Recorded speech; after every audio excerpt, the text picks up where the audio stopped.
I am going to continue because I know for a fact that we have got the car. Here comes the new car for the future.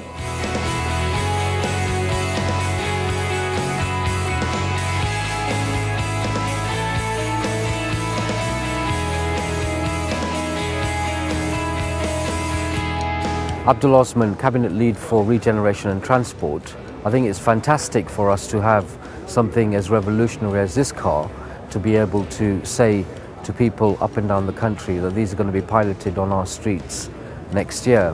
And I think it's fantastic technology, environmentally friendly, cutting out our CO2 emissions, meeting our objective in terms of planning for people and not cars, and leading the way on environment for the future. And I guess it's absolutely a kudos for us in the city to be able to work with somebody like Riversimple, Hugo, the De Montfort University and other partners to be able to bring something as grand as this. Not also, in terms of environmental stuff, but also bringing in jobs in the city and manufacturing of it. And I hope to see that for the future.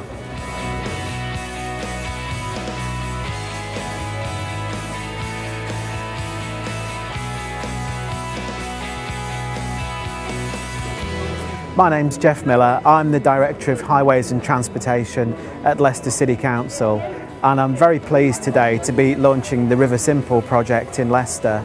The whole aim of Riversimple is to help Leicester deliver its One Leicester commitments, primarily the reducing carbon footprint commitment.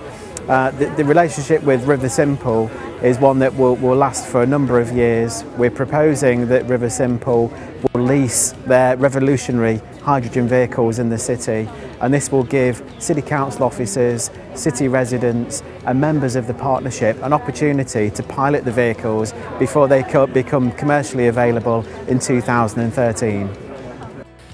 So I'd just like to read a statement that has been sent to us by Chris Huhn, our Energy and Climate Change Secretary, and he sent us this message today.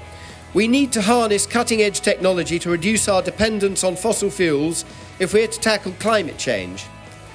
Nowhere is this more important than with passenger cars, responsible for almost 60% of domestic transport emissions. A radical transformation of our transport network is needed in the next 40 years, and this is another great example of British innovation developing low-carbon solutions to bring that about. Hello, my name's Hugo Spowers from Riversimple, and today we've just announced what I think is really an historic agreement with Leicester City Council to run a pilot of 30 of these vehicles in 2012. And I think this will certainly be the first UK pilot fleet in real customers' hands of hydrogen fuel cell vehicles. We think that actually even in 2012 it'll be the first in the world pilot of commercially viable fuel cell cars with real customers. So it really is quite a significant step forward. Now, the car is dramatically more efficient, energy efficient than anything else that is on the horizon. In energy terms, compared with petrol, it's doing the equivalent of 300 miles per gallon in the urban cycle. And in carbon emission terms, we are 31 grams of CO2, which is less than a third of the lowest emitting car on the market today. And that's assuming we use the dirtiest form of hydrogen, which comes from natural gas. Bear in mind that tailpipe emissions of conventional cars are what are quoted. They don't include all the emissions to do with extraction and refinery. So 86 grams is the lowest car on the market. That's actually 103 grams per kilometre in total, and we're only 31. Now, the other thing about this car is that it's only going to be leased, it's never going to be sold. And I think that the barriers to really having truly sustainable transport are not technological principally. There are a few minor technical issues still to resolve, but nothing terribly significant. The real barriers are to do with people and politics and business. And that is the main reason why we are going for this alternative business model where we're leasing the cars. So instead of being rewarded for obsolescence and high running costs, which is what provides directly the profit to companies who sell product, we are actually rewarded for longevity and low running costs. So the less environmental damage that we do and the less resources we use, the more money we make. And that has got to be a more intelligent way of going about doing business.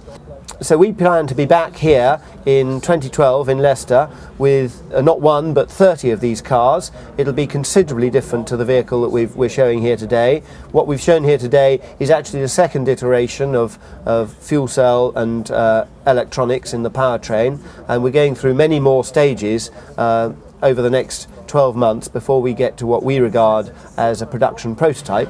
And it's those that will appear on the streets of Leicester. It's going to be an entirely new body shell, new styling, new electric motors, new fuel cell and new electronics. But essentially it'll be the same format of this car as this car, which is about the size of a Smart.